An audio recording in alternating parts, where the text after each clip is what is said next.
everyone to Let's Code Together. My name's Jane Knight. I'll give you a wave for those of you live, and I'm joined by my colleague, Dr. Caroline Wilson. Good morning, or good afternoon.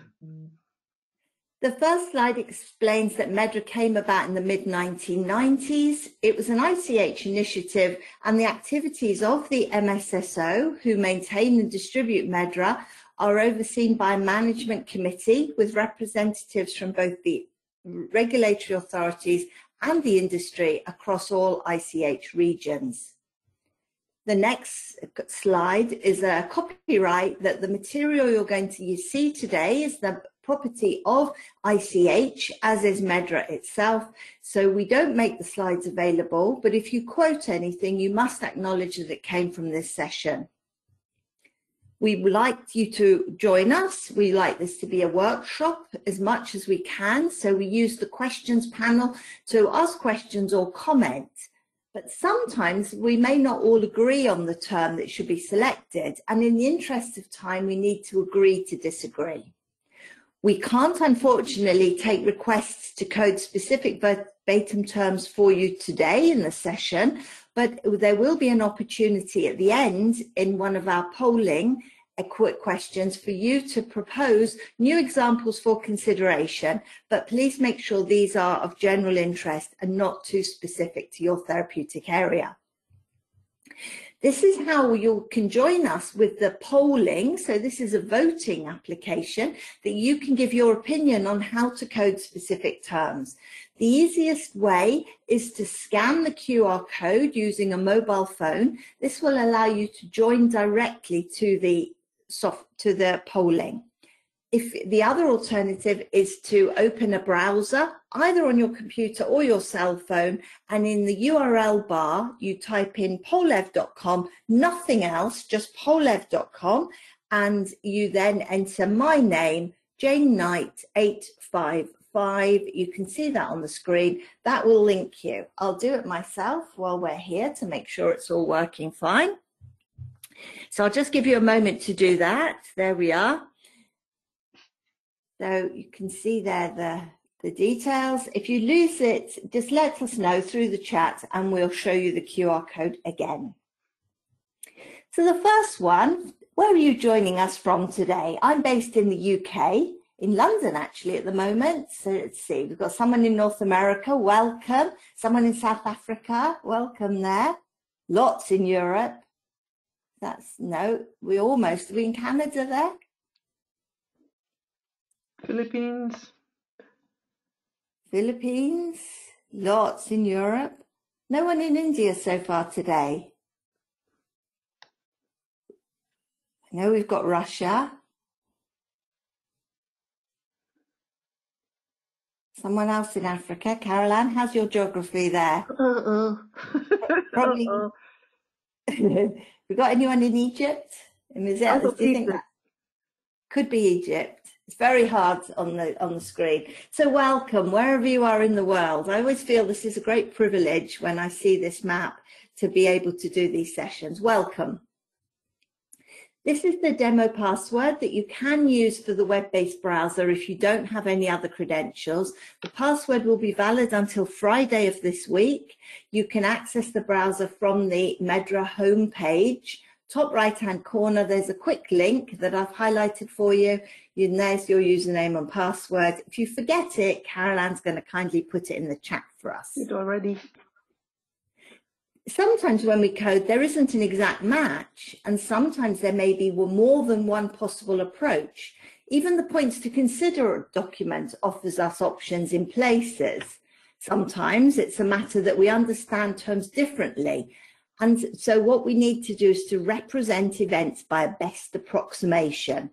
But overall, we always code as reported without making any assumptions. And as you know, we sometimes have a theme for these sessions.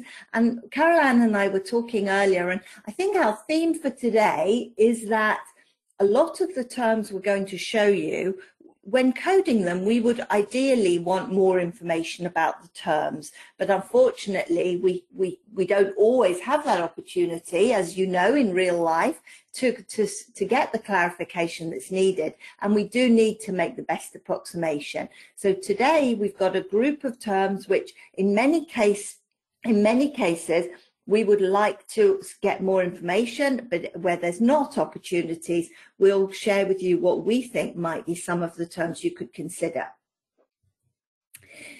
And as you know, terms can be ambiguous. We always have a little graphic here. And here we see there's a couple of people or characters walking along the road, an X and an L. And the two bystanders comment, if they're Latin, they're consonants. If they are letters, an X and an L. But if they're Roman, so if they're Roman numerals, then it means 40. It's X and 10, L being 50. So, and then his friend with him says, yes, but hang on, maybe they're from the garment district. Maybe it's sizing. So this is a humorous way of showing you that we can see terms differently. Abbreviations are particularly difficult within coding, and even the terms themselves, you can look at it, and it's only when you get a second pair of eyes on it that you can highlight a different aspect of that term. So medical judgment, it's a balance between applying rules and using our medical judgment overall to manage risks to patients. We do use medical references, and we're going to share that with you today to help in making decisions. And occasionally we need to request a new term to be added to MEDRA. So that's all the preamble that we always cover. So with all that being said, let's code together. I'm going to turn my camera off at this stage because it can be distracting for us all. So the first example we have today is fussy eater. So when looking at that, of course, our first question is what's being reported here? Is it clear? Do we need to seek clarification? Is it actually a medical disorder, or is it something which is just the way somebody is? Perhaps it isn't even a disorder. And overall, what would be the most appropriate LLT that we could select? So how would you code? And in this one, I've given you a lot of options. If you're linked into the poll, you'll see all the options. Let me just check that it's working. Yeah, it seems to be, it's there. It's just got a bit of a delay, so it is working. Scroll down and you'll see there are quite a number of options we've given you here.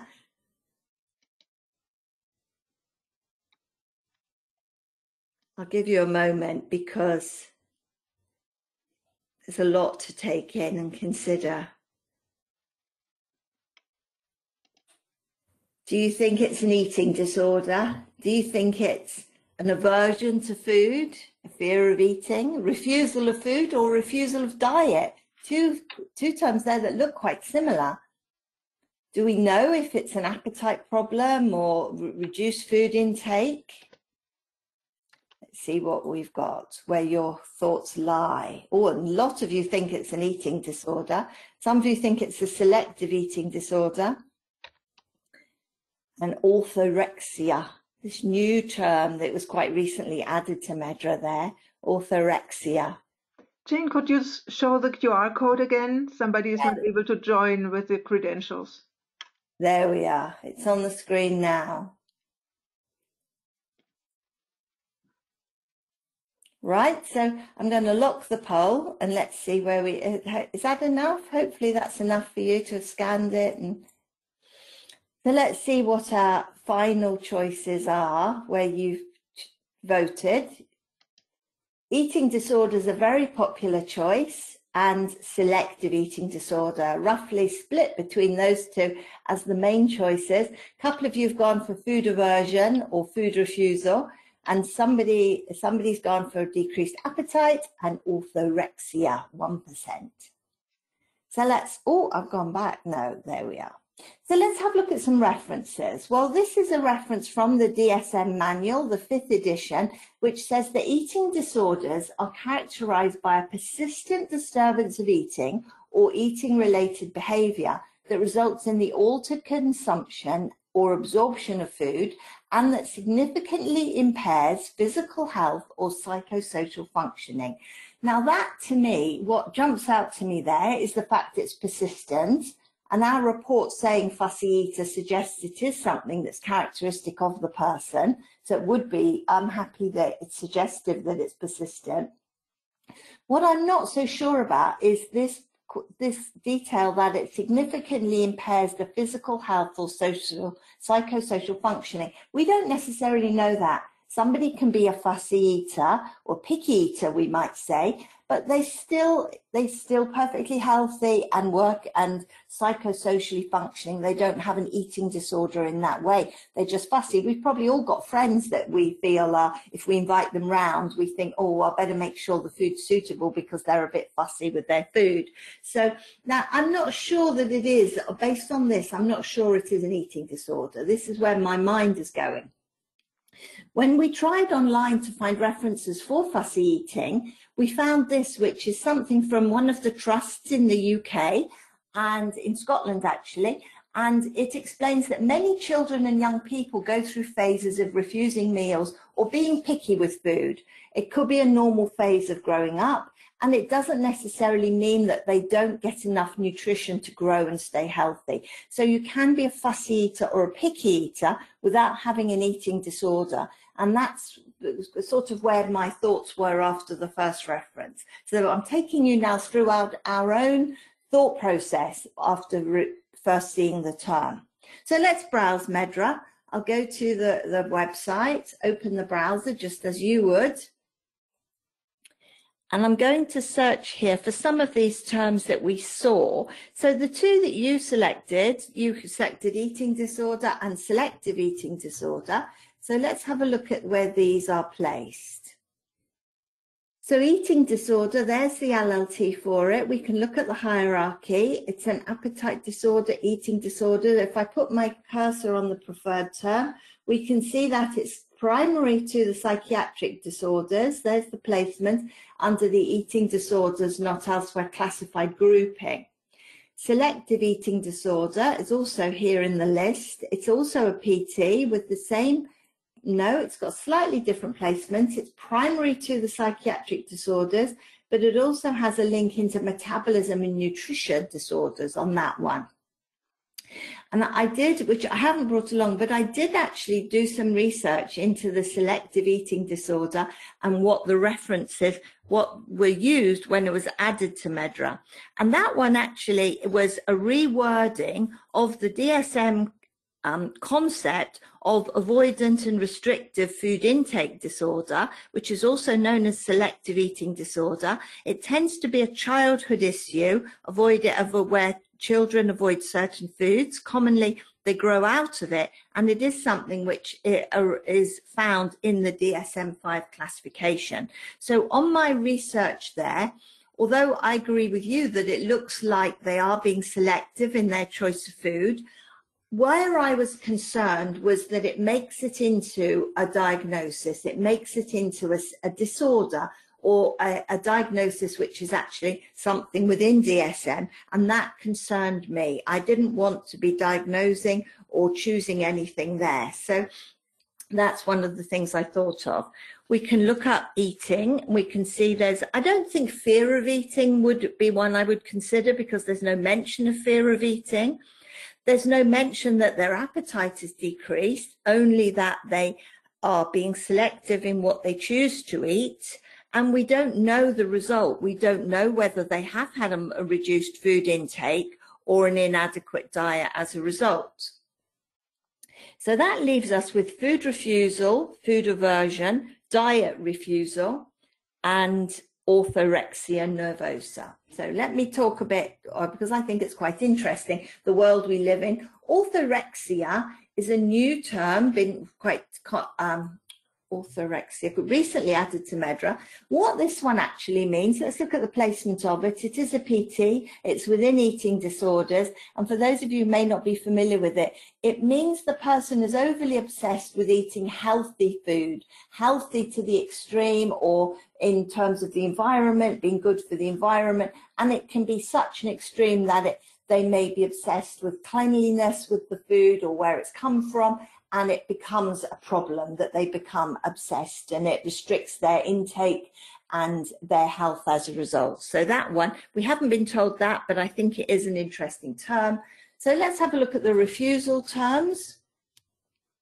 Let's see what we've got. We've got diet refusal and food refusal. They're both preferred terms. If I do a right-hand click and go to the browser, we can see that they're primary to the metabolism and nutrition disorder SOC, diet refusal that has itself as the PT, and food refusal is a brother or sister PT of it there under the same.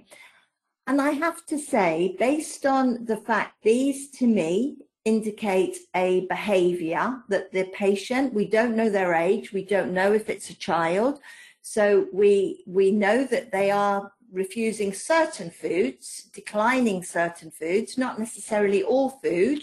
So I'm now torn between these two.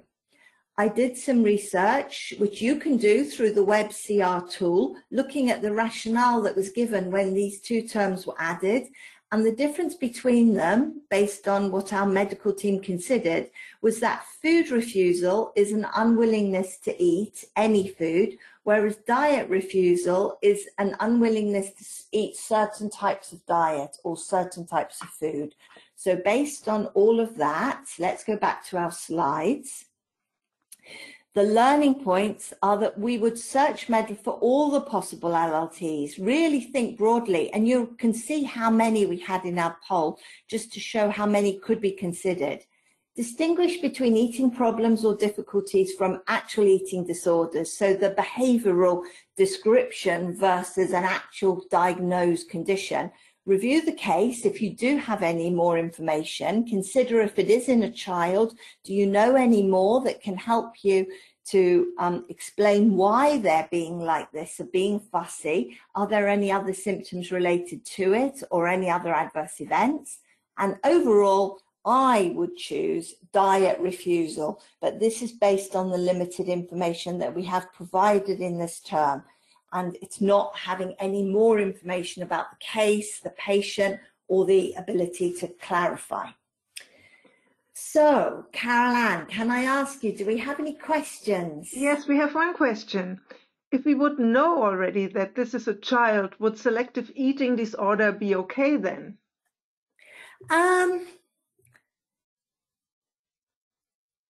You're still diagnosing, aren't you? You're still diagnosing. I would feel more comfortable with it, but I still feel you're making a diagnosis that it's an eating disorder, a psychiatric condition within the DSM. So I think probably I would still be concerned about it. What do you think, Carol Ann? Yes, me too.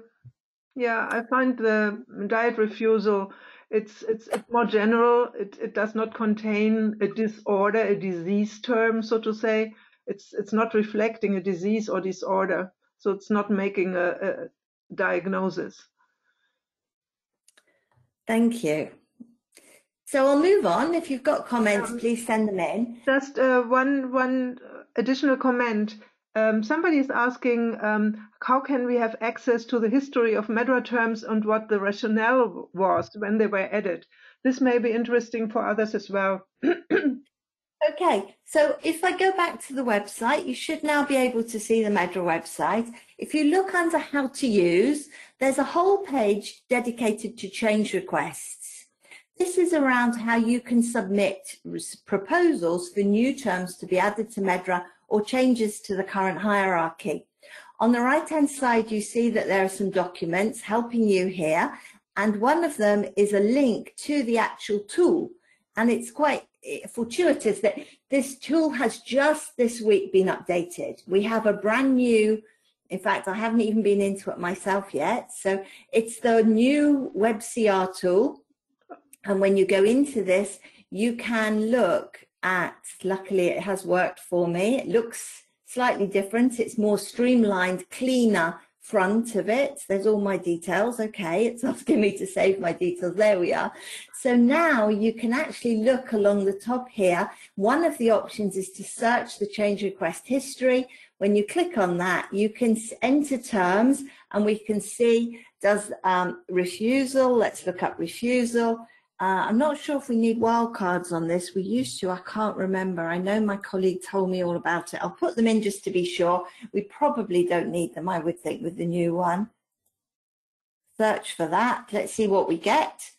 any MEDRA term that includes the word refusal. There you can scroll down. There's a lot of other products being refused. So we've only got unwilling to eat here was the term. It was, and this is what I was looking up last night, and they actually added it as unwilling to eat, and it became a PT.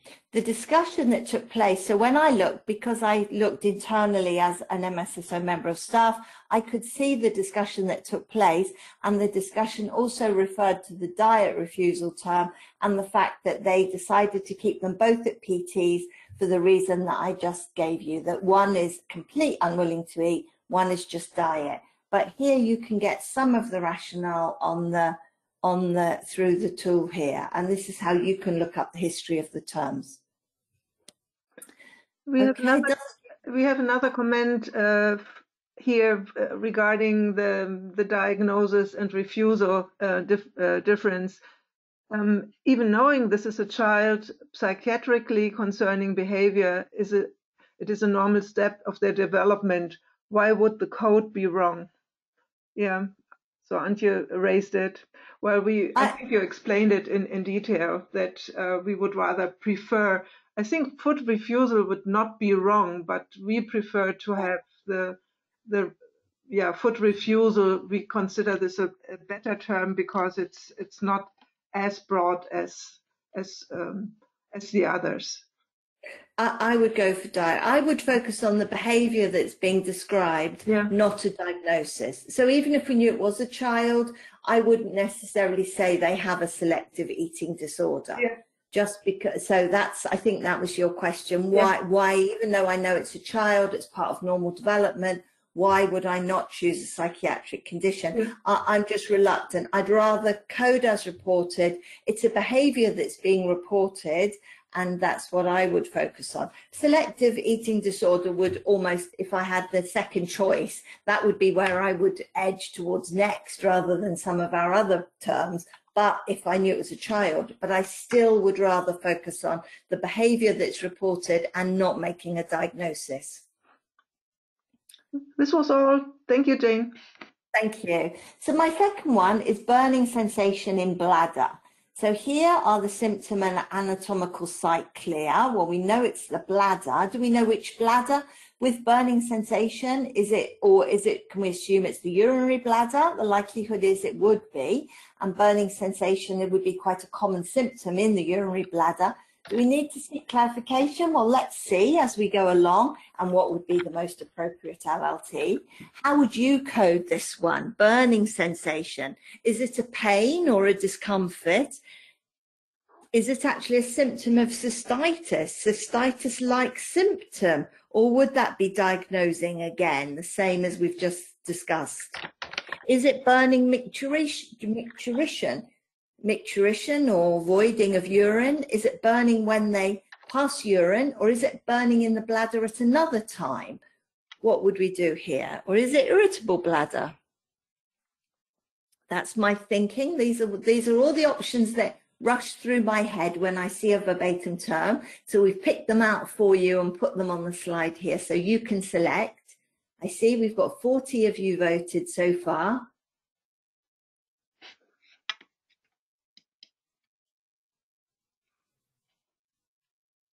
Yes, let's see where your thoughts lie. Bladder discomfort is the most popular. Burning sensation is still quite popular. Burning sensation captures the symptom, but it doesn't give us the anatomical site. And I can understand why you might choose that one, because I know in the points to consider, they do talk about capturing the condition in preference to the site when you have a medical condition reported. But is it better to try to get both, if we can, a good enough capture of the symptom and the site? Can we do that? And then a few of you have chosen some of the other terms. So that's our final choice there, bladder discomfort and burning sensation. I know I haven't given you a huge amount of time. That's because we send the terms out in advance, hopefully allowing you to give it some thought before the session, unless you signed up yesterday. So let's have a look at one of the LLTs we found when looking was cystitis-like symptom. What are the symptoms of cystitis? Well, non-infectious cystitis is a problem which causes pain, pressure, or burning in the bladder. So that would fit. But are we diagnosing? These are the symptoms listed there, just to wrap up about cystitis, that frequent micturition, pain or pressure in the lower pelvis. So it does have discomfort, pain in the bladder as part of cystitis. So it might be a symptom of cystitis, but do we have enough to really be diagnosing that or capturing that? Let's have a look in the browser. Oh, sorry, as I meant to. Where am I going with this? Oh, there, that's the one I want. Let's have a look in the browser. I'm going to use the words that we have, first of all, burn and bladder. Use the exact words, always a good starting point because you can miss things. There's nothing with burning and bladder. Let's look up burning sensation. A number of you like that term, burning sensation, capturing the specificity of the condition. So there is an LLT for just burning sensation. I can see that has, and the hierarchy for that is a paresthesia. It's a sensation term, as you'd expect, and it's part of the nervous system disorders SOC. It's there under paresthesias and dysesthesias. It's a sensation. So let's have a look at the other terms that contain the word burning sensation. We have a number of LLTs that capture a burning sensation in specific body sites. And if we have a look at some of these, I could open some of these. So oral burning goes to a PT of oral discomfort. Is this true of all the other? Ear burning also goes to discomfort. Abdominal discomfort. So I can go through these and I can have a look, and this might help to guide me. Burning sensation in face goes under skin. Joints is arthralgia, so pain there. Burning sensation. Let's see what else we've got. Scalp is skin, again, because it's eyelid is, oh, genital is genital. Eyelid is irritation eyelids.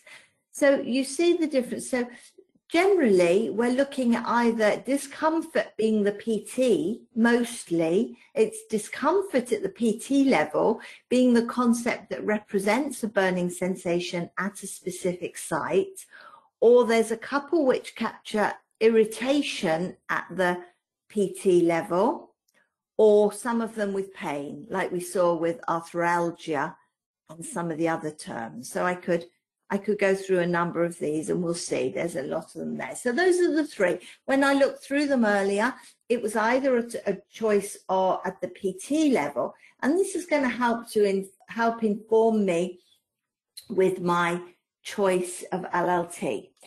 So what I did was I checked the hierarchy of burning sensation LLTs at the PT level when no suitable term could be found. I searched MEDA for all quasi-synonyms found in combination with bladder. So I didn't do that, but actually let's go back and do that. So we would look for, is there a bladder discomfort or bladder pain or bladder irritation? Because if MEDA places most of the burning sensations under a PT of discomfort, there is a bladder discomfort as an LLT. I expect there will also be a bladder pain. Bladder pain is also there. And MEDA treats the word bladder without any qualifiers as urinary bladder. So bladder pain's another option. And if we think about the eyelid burning, that one put it to irritation. So do we have bladder irritation? We do. That's another option. And there it is, the bladder irritation, bladder and urethral symptoms. So these are all the kinds of terms that I would be considering. I can see them in relation to the hierarchy on the left-hand side. There we've got bladder irritation, bladder discomfort, and bladder pain. All three of them there side by side under bladder and urethral symptoms. So this is what I would do. If more than one option is found, I would take a decision on which one of those would be better and document your approach in your coding conventions. based on what I saw, the PTs for other burning sensations, the most common placement from what I saw seemed to be discomfort. And that fits with what some of you were selecting when we did the poll. So well done. The options we identified were pain in bladder, pain bladder, bladder discomfort, or irritable bladder, which has a PT of bladder irritation. And to be honest with you, without knowing any more information, without having an exact match in MEDRA, I think it's better to capture the sensation, looking at the concept, guided by other terms, to capture either pain or discomfort, and then we're able to capture the site rather than just coding burning sensation.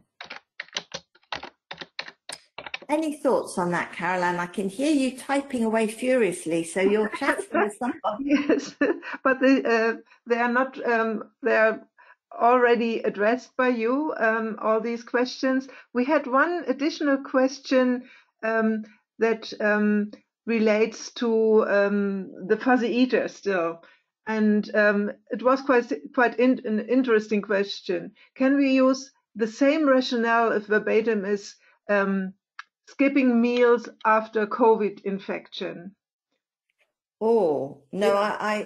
no, that's skipping meals. We don't know why they're skipping meals. They maybe have other symptoms. They may have lost their appetite. We don't know that. So I'm not sure. I think the fact they're missing meals, I would probably look more at the reduced food intake. I wouldn't assume that their appetite was decreased necessarily. It may be that they're too tired to get out of bed to get themselves a meal, but all we know is that they're not having as much food going in as they did previously. So my thinking on that would be more towards the reduced intake, because that's what we're told. What do you think, Caroline? Yes, I think as well.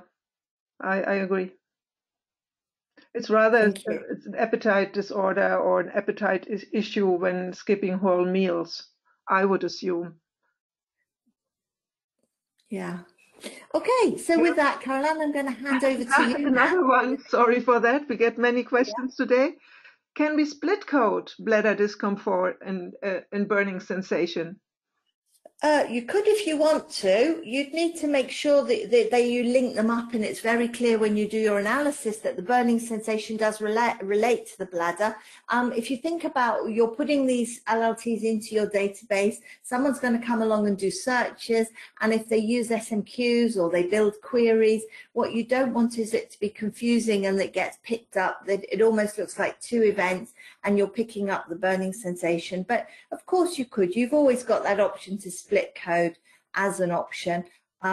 Based on I think if the PT for the burning sensation site terms was not discomfort, then I wouldn't feel comfortable doing this. But because I'm guided by the PT placement for a number of body sites, that's why I would go for discomfort. Yeah.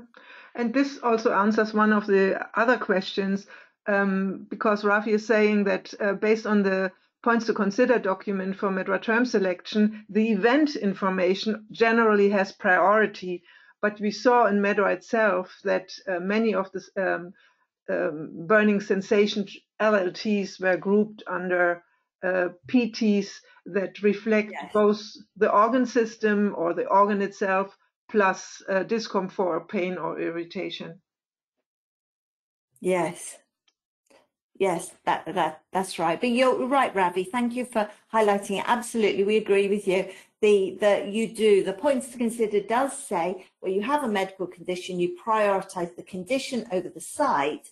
But here they're almost treated as synonyms because the burning is at the LLT level. Okay, can I hand over to you now, Caroline? Yes, here I am. So thank you, Jane. And here's our next verbatim. Left orbital shingles are reported. I'm not seeing. There we are. Yes, thank you. Bit of a delay there. Thank you. Okay. Here, left orbital shingles are reported. So is the affected site clear here? Or would a query be needed? And if not, what would be the most appropriate LLT or even LLTs? So what would be your choice here? Would you code to herpes zoster dermatitis of eyelid? Would you code to herpes zoster dermatitis, ophthalmic zoster, orbital apex syndrome, just shingles? Or would you seek clarification from the reporter? What would you do? Again, quite a number of options.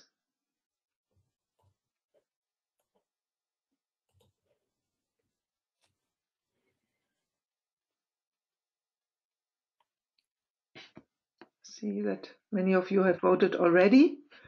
Oh, we have a split of opinions here. So herpes zoster dermatitis of eyelid is one option. Most of you are voting for ophthalmic zoster, but others also for shingles, or others would rather seek clarification from the reporter. So let me close the poll here. And let us first clarify what orbital means. The orbit is a bony cavity, the eye socket. It contains the eyeball.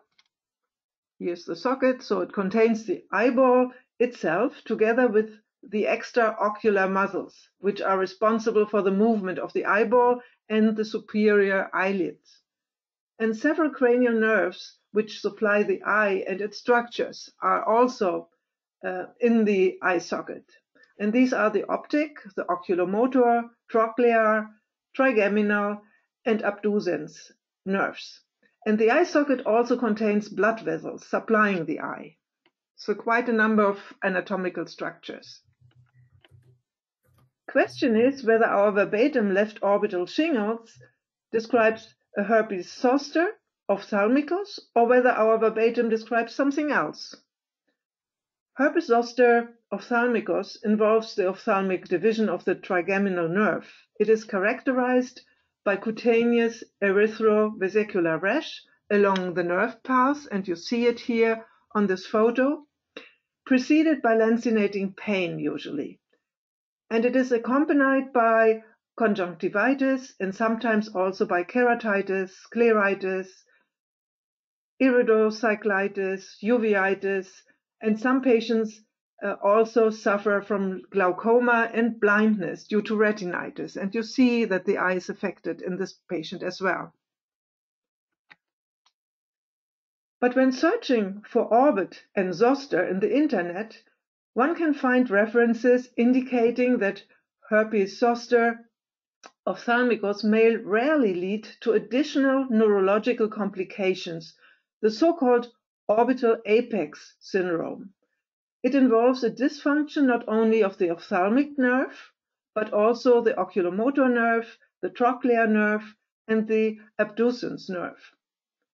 However, varicella zoster virus very rarely causes orbital apex syndrome.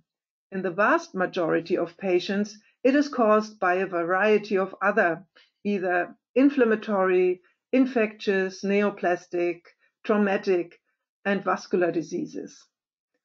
Aspergillosis and mucormycosis being the most common infectious causes. So it's not the varicella zoster virus. The mechanisms by which optic neuropathy and extraocular muscle paralysis develop in patients with orbital apex syndrome due to ophthalmic herpes zoster are not completely understood. Possible mechanisms include extensive inflammation around the posterior ciliary nerves and vessels with ocular ischemia. So here the ocular ischemia would be the reason, or orbital soft tissue edema with direct compression of the cranial nerves, or direct spread of varicella zoster virus from cranial nerve 5, so the ophthalmic nerve, to the cranial nerves 3, 4, and 6. So could our verbatim describe this condition, the orbital apex syndrome, a complication of the herpes zoster ophthalmicus? This is the question. So let's have a look into the browser. Here we are. Yes, let me log in. Here we are. Oops.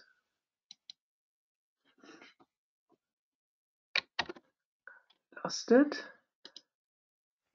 So if I search for shingles, this was one of our options, and some of you voted for shingles, then I end up with just herpes zoster. So here I would lose the information about the affected body site.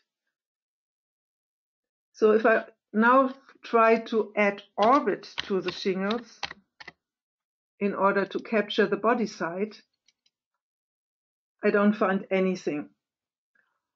Same is true for orbit and zoster. Let us try. So search again, nothing. So obviously our search is too narrow. So let's take a broader approach. Let's now search for eye and zoster. And here we find LLT, herpes zoster, dermatitis of eyelid. So if I click on it and say go to browser, I can now check the hierarchy. Here we are. Ophthalmic herpes zoster would be the PT, and we have the herpes zoster, dermatitis of eyelid, iridocyclitis, keratitis, keratoconjunctivitis, and synonyms of ophthalmic herpes zoster. So ophthalmic zoster would be the best approximation to what has been reported in our term. But what about the orbital apex syndrome? Let us check for this one, whether it's available in MEDRA. And here it is. It has its own PT under eye disorders, primary SOC. Oops, why didn't it work? Go to browser. Here we are. Orbital apex syndrome, here it is. There's a quasi-synonym for it, but there's nothing that would relate to zoster. And we see that when in the hierarchy, there is no linkage to infections and infestations, because orbital apex syndrome, as I mentioned earlier, has a number of etiologies, very different etiologies. So that's why you don't find it under infections. So what we saw here is that we do not find a combination term that would include the information herpes zoster and orbit or orbital. And it remains unclear whether our verbatim describes a left herpes zoster of the eye or a complication of this condition that would have to be coded separately. Let me switch back to my slides here. So what can we learn from this? In order to better understand the reported condition, we had to refer to medical literature. We then searched for potentially suitable terms using the actual wording of the verbatim, but also synonyms and quasi-synonyms for the reported medical concept. Because MEDRA doesn't contain a term that would capture the reported condition in full, we would have to query. But often, and Jane mentioned this already, no further information can be obtained, especially in pharmacovigilance, and we would then have to select a term that represents the best approximation to the reported concept.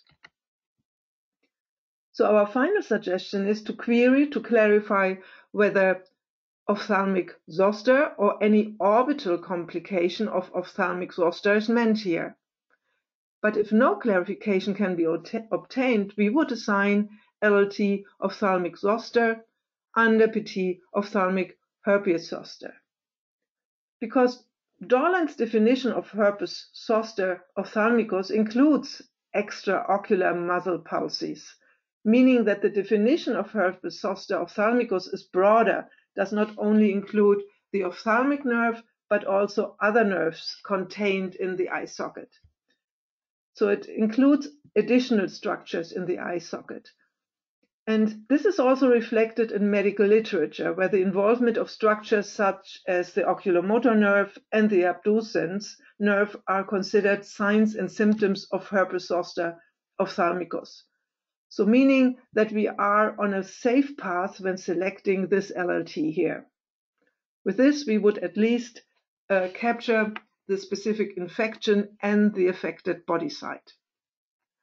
Are there questions, Jane? No, Caroline, no questions so far. I think it's still sinking in with everyone. Okay, so then I will continue. Next one. This patient now suffered a contact dermatitis on the legs because of an exposure to plants. Again, is the reported condition clear or do we need to query? And if no query is needed, is split coding required to capture the full information? And what would be the appropriate LLT or LLTs in this instance? How would you approach this verbatim? Contact dermatitis on legs due to exposure to plants. Irritant contact dermatitis, allergic dermatitis, allergic contact dermatitis, allergy to plants, plant skin sensitivity, application site dermatitis local, exposure to poison ivy, or poison ivy rash. Again, quite a number of options.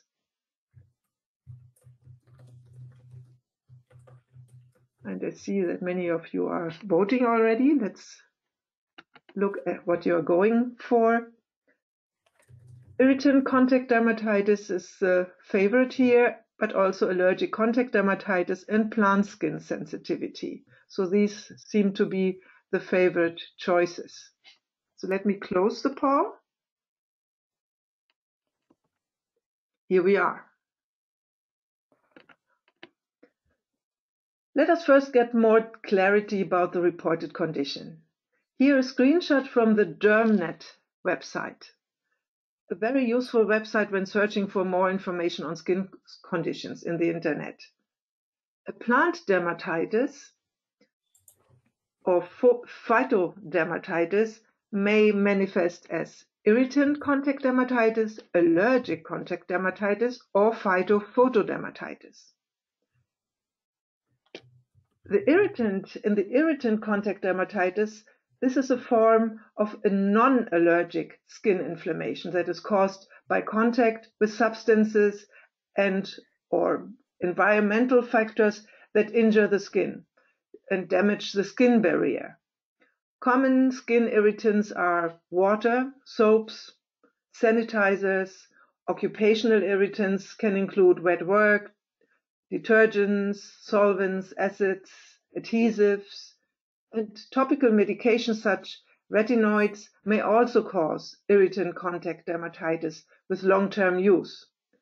And environmental factors may be friction, sweating, and heat, just examples. Plant dermatitis may also be an allergic contact dermatitis, a form of dermatitis caused by an allergic reaction to an allergen in contact with the skin. One common example is the swelling and blistering on exposed sites like the face and hands due to contact with plants such as poison ivy or common dandelion or spider flowers. You see them here, poison ivy, the dandelion, and the spider flowers.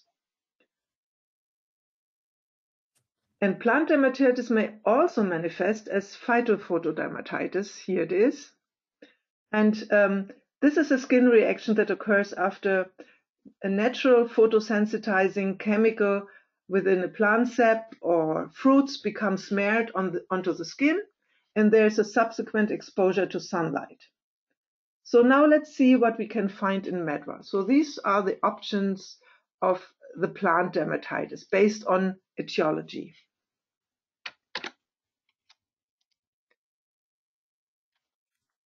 The same problem now, not being able to switch here.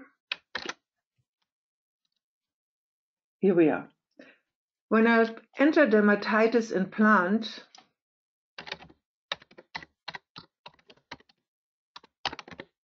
into the browser and search, here we have the dermatitis plantarisica, implant site dermatitis. So this is nothing that is useful for our term. No hit. If I replace plant by phyto and search, I only find the phytophotodermatitis, the one that is based on a photosensitivity reaction to sunlight. So this is not what was reported. It's much too specific, this term.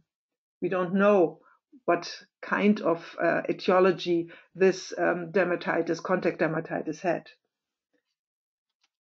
So let us look for plant and contact in search. Again, nothing. Okay, then allergy. Just the word stem in order to capture allergy and allergic. And here we have the allergy to plants. This was one of the options that we had in our poll. Here we are. Allergy to plants is grouped under the LLT allergic conditions NEC. And it has it's just under immune system disorders. It doesn't capture the affected body site, so the skin. And also, we don't know whether our condition is an allergic reaction. That's the other issue that we would have with the assignment of this LLT.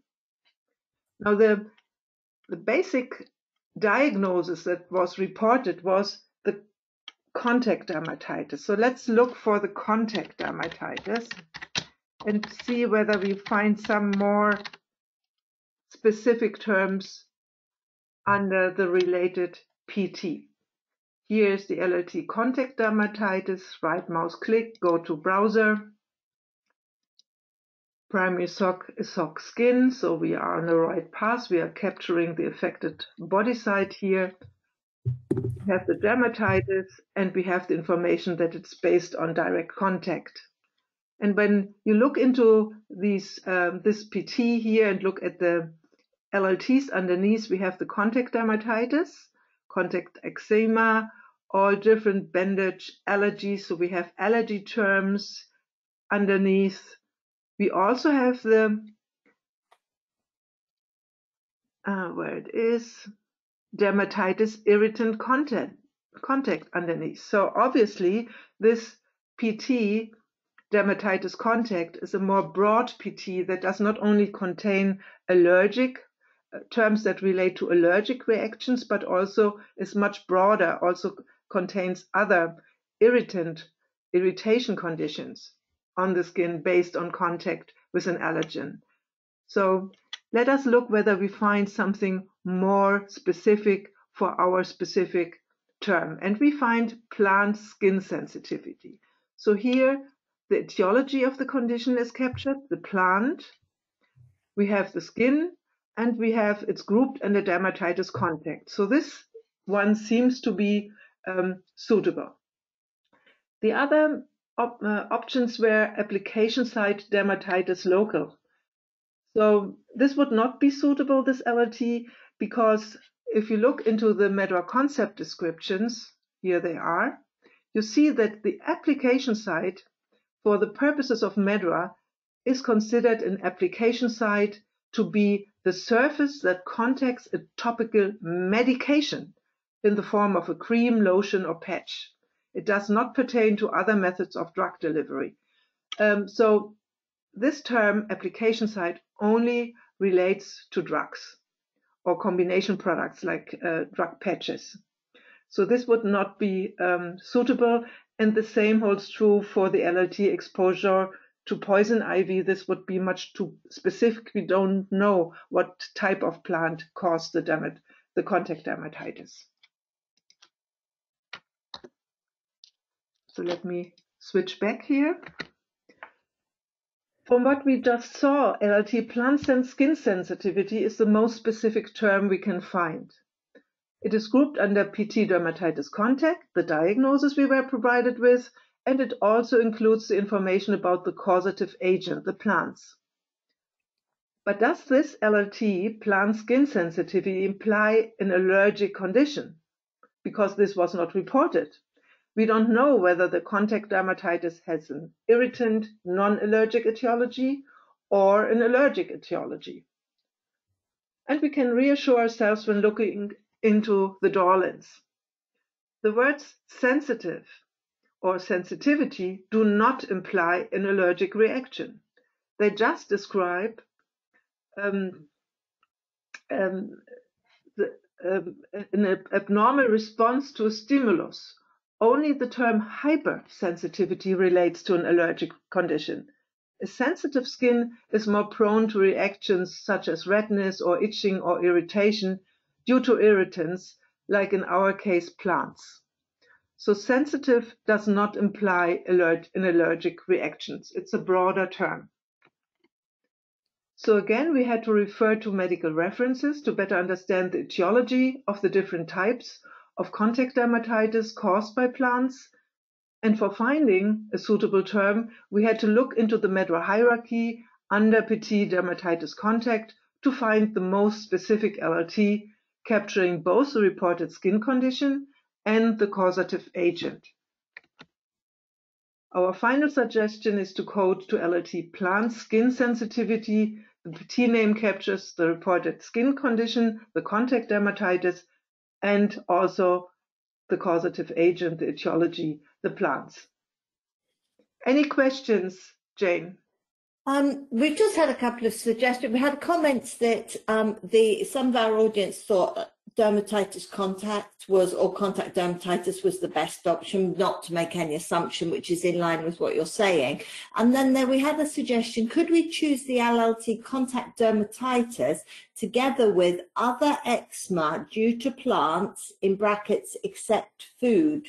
I'm not familiar with that LLT, Caroline, are you? Me neither, but I would usually you try to avoid split coding, because in many databases you cannot combine the two terms later on for data analysis purposes. So you would always look for a combination term that would best capture what has been reported in your verbatim. Of course, if this is not the case, you would need to split code. But here in this instance, there is this term plant skin sensitivity. So it's really grouped under dermatitis contact. So actually the diagnosis that was provided in our verbatim, and it also contains the information about the etiology, that it was a plant sensitivity. So sorry, Caroline. Yeah. No, I've got an update on that term. It's a non-current LLT, and it's actually a single term, contact dermatitis and other eczema due to plants except food. So it's non-current because it's not a single concept represented by that LLT, and it's actually under you're the PT of dermatitis contact. Okay. So it's non-current. Yeah, I had in my settings in the browser, I have excluded the non-current LLTs. That's why we couldn't see it. Yeah. Yeah. Okay. Any other questions? Okay. No, that's all the questions as I see at the moment. Yes, that's all. That's all we see. Thank you, Caroline. Then I give back to you, Jane. Thank you. There we go. Let me go back to where I was. So the next example we're going to look at today is the term nodular calcification. So what's being reported here, we don't have a body site. Nodular is all we have in terms of site or describing it. Do we need to seek clarification? Do we prioritize here the nodular structure or the calcification? And what will we code it to? Same questions we ask all the time. So now I'm going to put the effort on you. What would you code this to? You may have had a chance to look at the example before the session. So what would you code it to? Or if you haven't had a chance to look, what would you search for? What would you be trying to find here? I would raise a query straight in there. Thank you for that. You need more information. Query. I think we're going to be aligned on this, aren't we? We're all going to query it. query the site, asking for the localization. We do need more information. Yes, I agree with you. Query, query, query. Oh, we'd make a great coding team, wouldn't we? Get together. We all agree here, we need to query it. Nobody's going to even, what if I said to you, you can't query? That makes it even harder. So let's see, lymph node calcification. That's interesting. That's one I didn't actually consider. A lymph node, yes. Just shows, doesn't it, different opinions on a term. So I'm going to move now. I think you're all agreed on that. So let's do a bit of referencing. What does nodular mean? Well, it means like a node, nodule or node, or marked with nodules. What is a nodule? It's a small boss or node that is solid and can be detected by touch, and on a radiograph of the lung, a discrete opacity less than 30 millimeters in diameter. So it is a nodule or node, it could be, but what we don't know from that is there some kind of nodule in the body which has become calcified, or is it an area of calcification which is appearing as a nodule or node, for example, on a chest X-ray? And what's calcification? It's the process by which organic tissue becomes hardened by a deposit of calcium salts within a substance, and a synonym is calcinosis. So this is what we'll take forward. Nodules can become calcified, and we've done this nice colored diagram for you just to show you the lymph node I didn't even think about, but yes, you're right. We've got lung nodules, liver nodules, subepidermal nodules, breast nodules, thyroid or coronary. So you see there that there's a number of things which could be really significant. Serious illness could be underlying there once you start thinking about coronary disease or lung disease, possibly neoplasms that appear as nodules on the lung. So it's important that we do get this right. It really is important that we don't make any assumptions. We don't just lose what might be an underlying serious illness.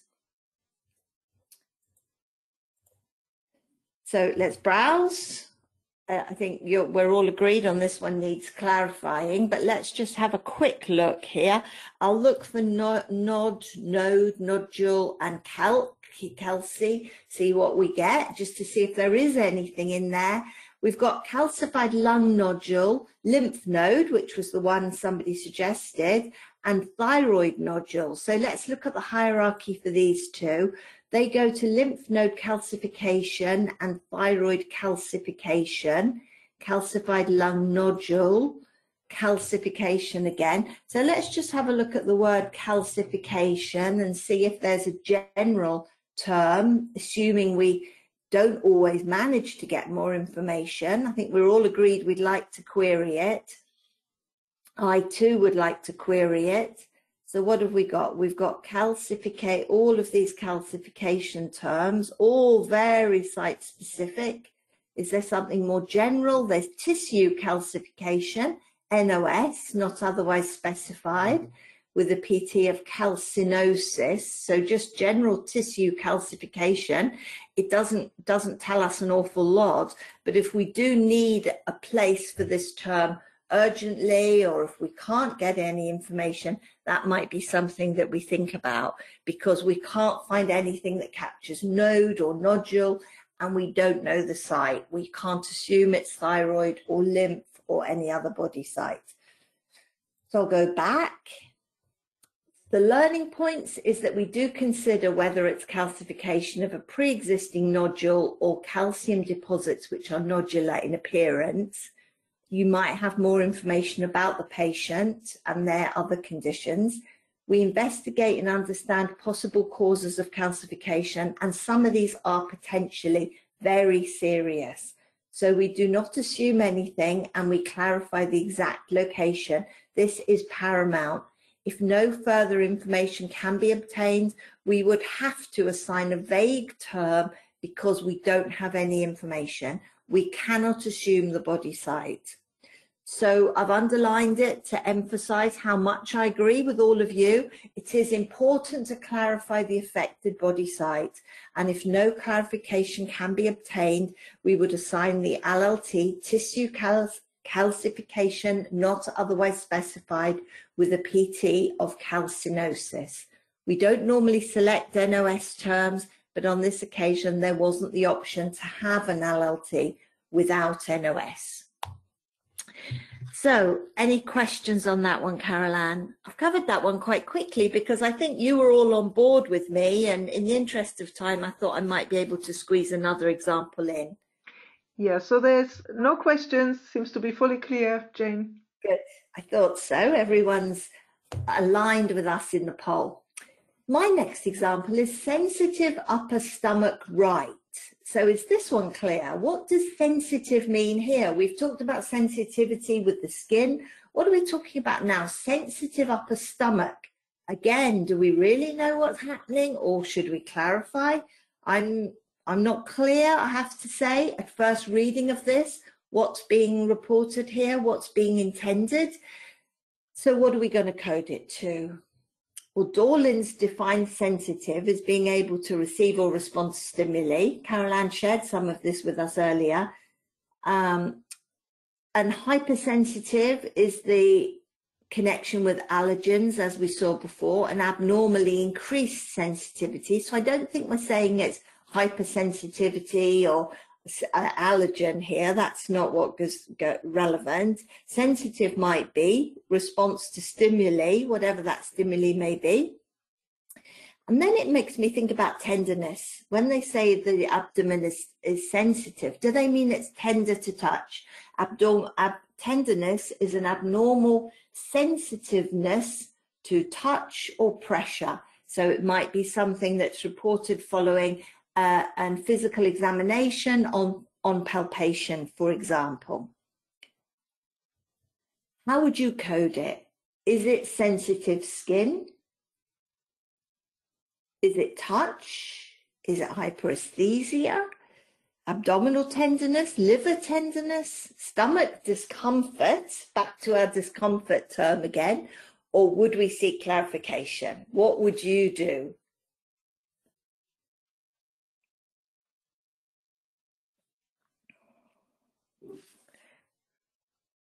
I'll just give you a moment to have a think about it. I think in my mind here, we're split, aren't we? And you can see from the options, is it a skin sensitivity? Is it a touching the skin? Is it the abdominal wall that's sensitive, the skin? Or is it that there's tenderness at deeper pressure, palpation or pressure when touching something that's perhaps deeper than just the abdominal wall surface? Can we know? I wondered if it was actually more of a sensitive stomach. Somebody might report, oh, my stomach's sensitive, meaning they can't eat a certain thing. But being, as they've told us, the exact location, it's the upper right portion, I think they probably mean abdominal wall rather than stomach, and they're talking more of a physical problem rather than a functional problem. That's my thinking on that one. Okay, so I see we've got 60-something of you voted now. Upper abdominal tenderness is by far our most popular choice. A few of you are choosing discomfort again, and some of you are seeking clarification. Always a good idea if you can to seek clarification, but interesting to see that tenderness wins out over skin sensitivity here. So do we need to browse? I don't know if we can really gain a lot by browsing, but let's just have a look to see if there is anything with sensitivity in abdomen. Just to see, let's have a look. I'll just do a quick search using the words we've got again. Sensit and stomach. What do we have? We have nothing. Sensitivity or stomach. So let's try abdo. Anything with a sensitive abdomen? No, nothing there either. So then we're down to looking at the tenderness or the skin. I'll do the tenderness because it was the one that you most commonly chose. Tender abdo. Let's see what we get there. And we can look at the hierarchy of the term because I just gave you it in a multiple choice. Abdominal tenderness, abdominal rebound tenderness, and we've got upper and lower. So let's look at the hierarchy of these. Abdominal tenderness is the PT, and that captures all of the upper and the lower. There isn't anything for a right upper, but let's go to the browser. Let's have a look at the choice most of you made. There it is. Abdominal tenderness is under the HLT of gastrointestinal and abdominal pains. Tenderness is considered to be almost a synonym of pain, really, but because palpation of the abdomen is so common with physical examinations, it does have its own PT. Abdominal tenderness, upper abdominal tenderness. Well, there's nothing I've seen there that I'm not happy with, but we still are not 100% sure if that is what it means. But I agree with you that that's probably a better choice than the sensitivity, but let's have a look. Sensitivity of skin, wasn't it? That's all we can do, skin sensitivity. Nobody liked this one in our poll. We've got hypersensitive skin, which is under the PT of sensitive skin. Increased skin sensitivity goes to hyperesthesia. So this would relate back to the Dorland's definition of the reaction to a stimulus. In this case, it's touch or hyperesthesia. Sensitive skin is a different concept. That's more of your skin is sensitive. It might be having outbreak, might be inflamed or something like that. So I think we're looking at either hyperesthesia or tenderness. So what we would do here, we keep as close to the reported term as possible. We make use of the features of the browser to narrow your searches. So what we could have done here is we could have looked for sensitivity within the gastrointestinal, or we could have narrowed it down. We did the top down and bottom up, which is always a good idea. But again, ideally, we would like clarification if the background remains unclear. We would query whether it is hyperesthesia or tenderness, and if we can't get any clarification, it would either be touch sensitivity or upper abdominal tenderness. I can't tell you, just because I work for the MSSO, I can't tell you what this patient actually has, and so I would be exactly the same as you. We can't make a call. We have to make a decision, and that we would consult our internal coding conventions, and if there isn't anything there, it might be something you consider documenting if you can't find any more information. So do we have any questions around that one, Caroline? Yes. Another vague term, isn't it? We have a question, a proposal. Why not code to right upper abdominal discomfort? Yes, we probably could. Discomfort, I suppose because of the sensitivity, I was led more to right discomfort, right upper abdominal discomfort. That goes to abdominal discomfort. Let's have a look at the browser. Again, another vague term, really, abdominal discomfort. It captures the site slightly better. It's burning, distress, upset, tense feeling, strange feeling. You could, couldn't you? You could. I don't feel strongly about that one.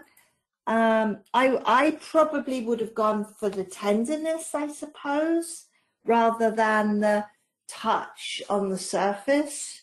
What do you think, Caroline? What would you have chosen? Yeah, it would definitely be an option. I think there's no wrong or right here. It's no.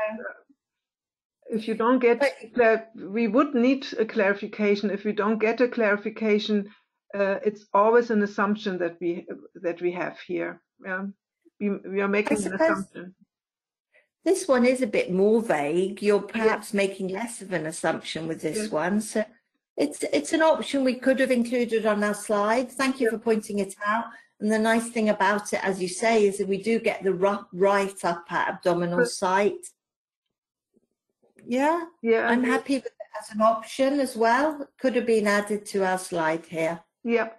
And this also answers a question or a comment from Mark, because he says that stomach is specifically reported, not abdomen. So he would prefer something with stomach. And we saw under abdominal discomfort, there was a stomach term as well.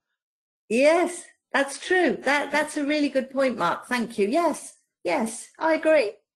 Just shows when you discuss things, it can help you narrow or improve your thinking. Yeah, I agree.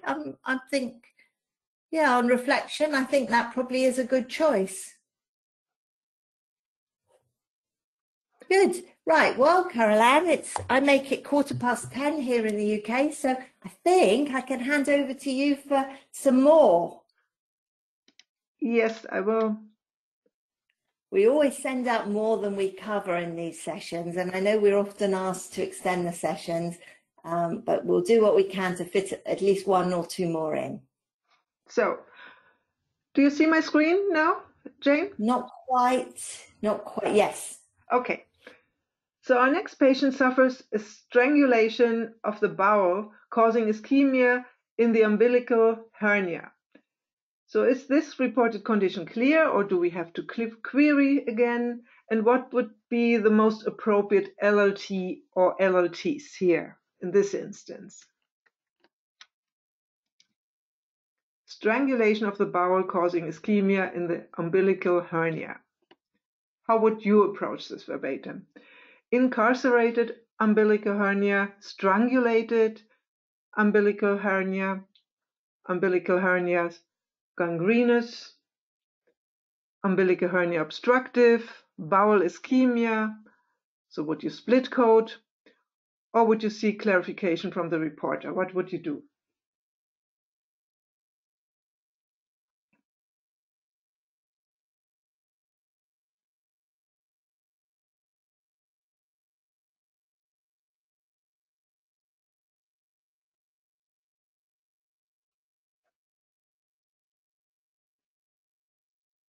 So we already have more than 40 votes. Let's see what you're going for. So strangulated umbilical hernia seems to be the favorite. Several of you would split code, obviously, and also code bowel ischemia.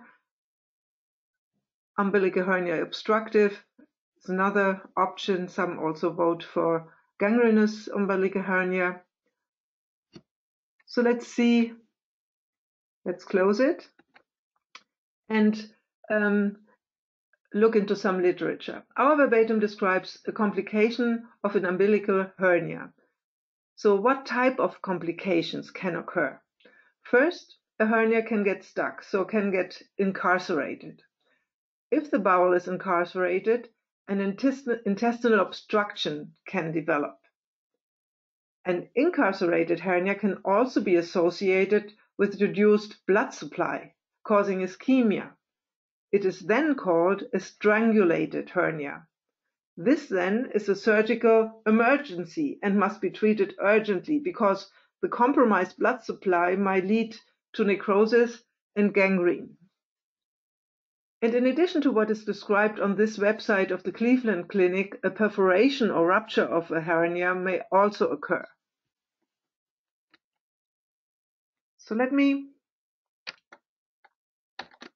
check in the browser again what kind of terms we have in MedRA itself.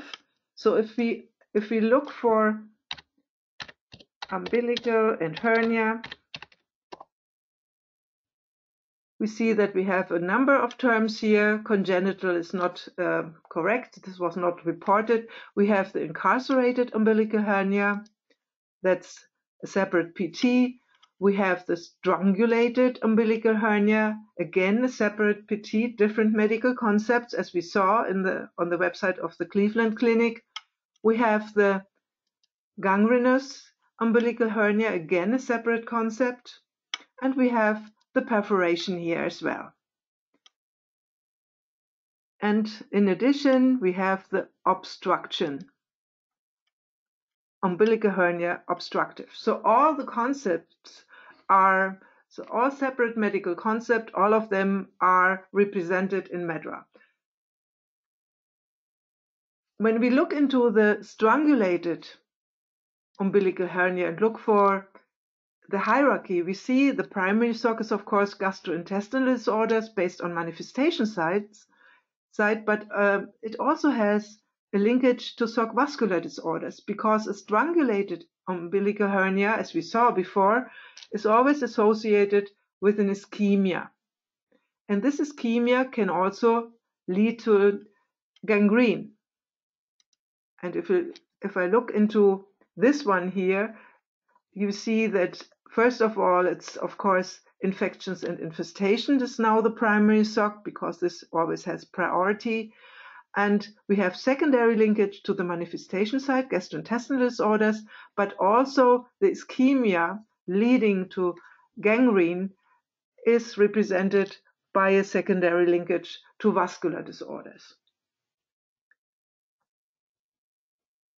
So to say, the strangulated umbilical hernia with this ischemia is already reflected by the MEDRA hierarchy, because we have the gastrointestinal disorders and the secondary linkage to vascular disorders as well. And the MEDRA term selection points to consider document also provides rules for coding of a confirmed diagnosis. Here is a strangulated umbilical hernia and related signs and symptoms. So let's switch back to our slides. And here is the respective guidance in the MTS PTC. The preferred option is to only code the confirmed diagnosis and to not split code the associated characteristic signs and symptoms. We saw before that the medical term strangulated hernia already implies ischemia, and therefore coding of the diagnosis strangulated umbilical hernia is sufficient. When dealing with this verbatim, one should be clear about the types of hernia complications to better understand the medical background of the different PTs that are available for the umbilical hernias and other types of hernias, of course, as well. Checking the hierarchy was again helpful when looking at the potentially suitable PTs, because those types of hernias that cause ischemia have a secondary linkage to shock vascular. And when coding a confirmed diagnosis with its characteristic signs and symptoms, always refer to the MEDRA term selection points to consider document for guidance and follow this guidance. We, in our trainings, always take the preferred approach, but you may, of course, also take the alternative approach that is provided by this guidance and code both the diagnosis and all characteristic signs and symptoms. So it's your choice. But whatever you decide to do, document your approach in your in-house coding conventions and apply your rules consistently. And here our final suggestion, we would code to LLT strangulated umbilical hernia, and it's the same PT. It's grouped under the same PT. Any questions, Jane? No, Caroline, no questions. So then, shall I hand over to you again, or shall we try to cover another one? I think you can fit your other one in, can't you? Because that fits nicely after this one. Yeah, it does. So next, it is reported that the bowel routine of a patient has changed. Is this a disorder at all? Do we have to query for additional information to better understand the nature of the change? Or is there an appropriate LLT that we could assign that would really capture this vague concept? So what would you do here again? How would you approach this verbatim? Bowel routine changed. Would you code to bowel movement irregularity, defecation disorder, defecation difficult, abnormal stools, change of bowel habit, intestinal movement disorder, gastrointestinal symptom, NOS, or would you seek clarification from the reporter? What would you do? Bowel routine changed.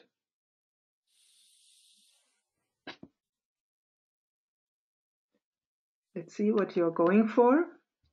Change of bowel habit is the preferred choice here. Bowel movement irregularity another one, and several of you would also rather try to see clarification from the reporter. Let me close it. And when searching for change and bowel routine, you immediately find links to useful information in the internet. And here again, one from the website of the Cleveland Clinic. Change in bowel routine is replaced by change in bowel habits, and we are told that these changes commonly involve either stool color, stool consistency, frequency of defecation, and defecation control. In addition, a number of conditions that can cause changes in bowel habits are listed, among those celiac disease, colon cancer, colon diverticulitis, food intolerance, inflammatory bowel disease, irritable bowel syndrome, liver and gallbladder disorders, etc. So a number of really serious conditions could cause a change of bowel habits. Now let us look for the terms. If I would enter bowel and routine, I wouldn't find anything. Here we are. But if I try with different wordings, quasi-synonyms, and choose habit, then I would find this change in bowel habits, and it's grouped under PT, change of bowel habit. The other terms that we saw, like bowel movement irregularity, would add information to what has been reported. We were not told that the bowel movements have changed. The verbatim could also describe a change in stool consistency or color. Same holds true for the LLT intestinal movement disorder. So we don't know whether the frequency of defecation is affected or whether the stool looks different. Same holds true for the defecation disorder and defecation difficult. They describe disorders that relate to the evacuation of feces from the rectum. Again, we don't know that. Our verbatim is much too vague. Abnormal stools, again, not suitable. It's too specific. And finally, we had the option to code to LLT gastrointestinal symptom, NOS, as well. Again, not suitable. The reported change in bowel routine may relate to the stool, so represent a clinical sign and not a symptom in the patient. And in addition, the term is too broad. It not only refers to the intestine, but also to gastric symptoms. So it would not be suitable. Let me change screens again. Here we are. So follow the basic and important MEDWA coding rule, code as reported. Do not assume specific symptoms or signs when coding vague verbatims. Always search for synonyms, quasi-synonyms, and different wordings for what has been reported. When not finding a direct match, like here, replace bowel routine with bowel habits, for instance. And follow a basic rule when doing your searches. Check the hierarchy of potentially suitable LLTs and select the term that best captures the vague nature of the reported condition. And here we would code to LLT change in bowel habit, same PT. You could, of course, also decide to query depending on your product portfolio. If this is really important to know what kind of change occurred, then you would rather query. But we have a nice and suitable vague term in MEDWA that would really capture the medical concept that was reported here. Any questions, Jane? Any questions that relate to our... Sorry, Caroline, on mute. Yes, the only question was about why we didn't use NOS, and I was just replying online. Yeah. Okay. We don't use them. We prefer to only use that if it says unspecified. That's a good thing, really, isn't it?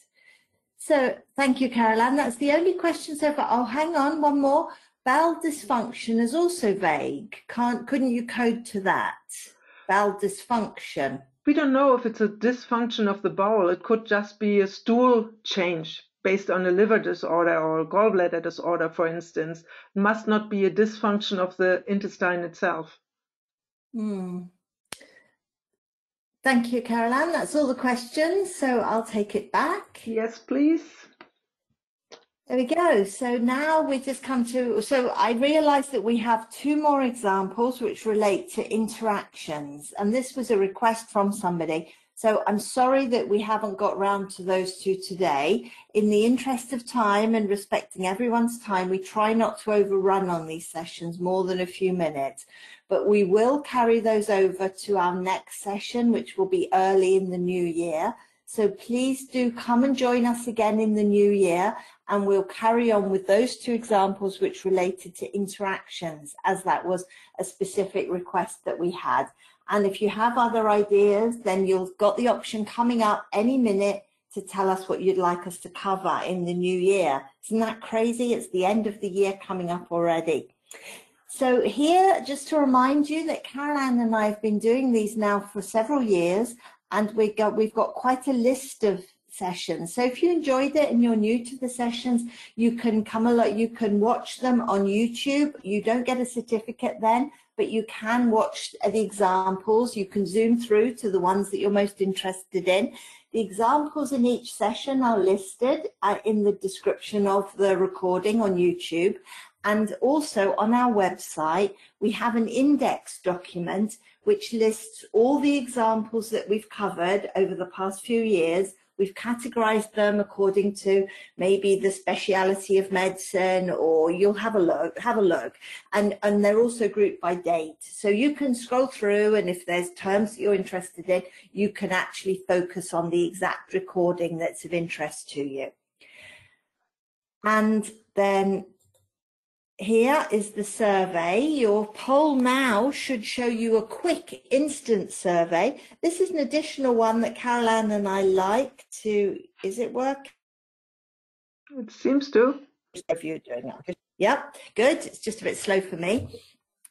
We like to hear your instant feedback because as well as the formal survey that you'll be sent by the system after the session. So you've got this quick instant feedback that Caroline and I can just grab your thoughts straight away as if we're in a classroom together.